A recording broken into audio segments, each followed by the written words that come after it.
Заедно сме до 10 и ви очакваме на 632 400, код за Пловдив 032. Заедно сме в Деня на народните будители.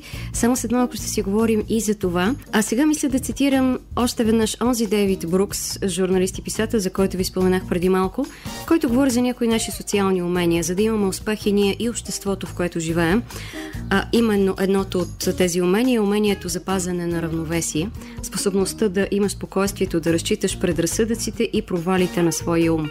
И от развитието на още едно умение. Умението да засмукваш знания от един човек към друг и да предаваш информация.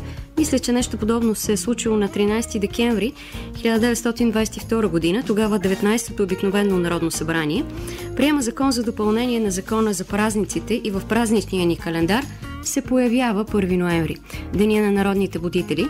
Във времена на душевна разруха, както го наричат някои следователи след Първата световна война, когато възрожденски идеал почти го няма, българите се обръщат назад, за да почерпят опита на своето общество и се фокусират върху едни от най-ярките имена на духовното ни културно и просветителско минало и това ги обединява. Още един от начините за това как миналото влияе на бъдещето и трансформира настоящето. И днес темата за съвременното будителство коментираме с трима мои събеседници, хора, които от години се занимават с човешките характери и наблюдават начина на развитие на човека. Започваме и коментираме темата първо за съвременното будителство с Албена Паралингова, специалист човешки ресурси, човек с над 18 години опит в сферата на мотивацията на хора, сертифициран консултант за оценка на личностен, екипен и организационен профил. Кои са според нея съвременните будители? Как и къде ги вижда? Ние сме склонни да мислим за будителите като за хора, които събуждат нещо в нас и ги карат да правим велики дела. Тоест, мислим за будителите като за хора, които са герои и правят от нас герои.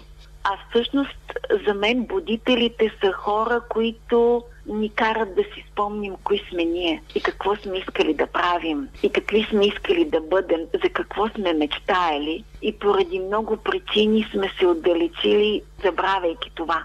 Аз си мисля, че ги поставяме нещата по този начин, както ти казваш, защото когато говорим за народните будители, ние винаги се връщаме много назад във времето и свързваме деня с онези наши исторически личности, които действително са направили много за страната ни и за нас хората, но всъщност будители винаги е имало и по всяко време и ще ги има. Даже вярвам, че всеки от нас среща безкрайно много в своето обкръжение хора, които могат да го върнат към него самия. Защото ние имаме нужда от тези хора, които да ни събудят, да ни накарат да си припомним и по-скоро да ни обърнат към нас самите, навътре. Ние сме склонни твърде много да искаме да променим нещо навън, да правим революция навън. А ние имаме нужда от революция вътре, от вътрешна лична революция. Така че и сега всеки от нас има своите будители. Аз се замислих кои са моите будители. Дъщеря ми. Сертифициран будител с нейната автентичност, с любопитството, с нейната откритост. Няма някой, който да има деца и да не е в по-голяма степен честен пред себе си и към себе си. Нашето куче е прекрасен будител с тази безусловна любов и преданост към целия свят. С тази безкрайна емпатия към света и към всички хора. Мога да изброя имена на писатели съвременни, на актьори, на мислители, на концептуалисти. Всички участници в нашите събития са мои лични будители, тъй като ме карат да се замислям. Може би. Карат ме да преосмислям всичко, което вече смятам, че знам. Може би зато всеки трябва да намери своите собствени будители. Какво ни липсва? Защо не се обръщаме навътре, а все още гледаме навън на този етап? Много давна ги говорим тези неща, че човек първо трябва да се гледа вътре в себе си, да промени вътрешната си реалност, за да има някаква промяна навън, но както виждаме, още сме на тази тема. Въртим се около нея. Не винаги отначало можем сами. Трябва ни някой придружител, някой, който да ни хване за ръка. Предполагам, че мнозинството от хората не са намерили този някой. Тоест, както казват и в йога, отначало имаме нужда от външен гуру, външен учител, който да възпита и да изгради у нас вътрешния гуру, вътрешния учител. Но също така, ако говоря за тези източни традиции и практики, йога и медитация ни учат, че нямаме добри и лоши мисли. Мислите са такива, каквито са.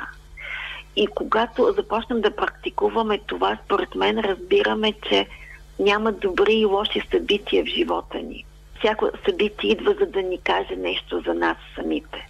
И знаеш ли, в будизма се вярва, че просветлените същества, т.е. тези, които са постигнали своята реализация и въпреки всичко идват отново тук на земята, идват за да служат, за да подкрепят другите хора.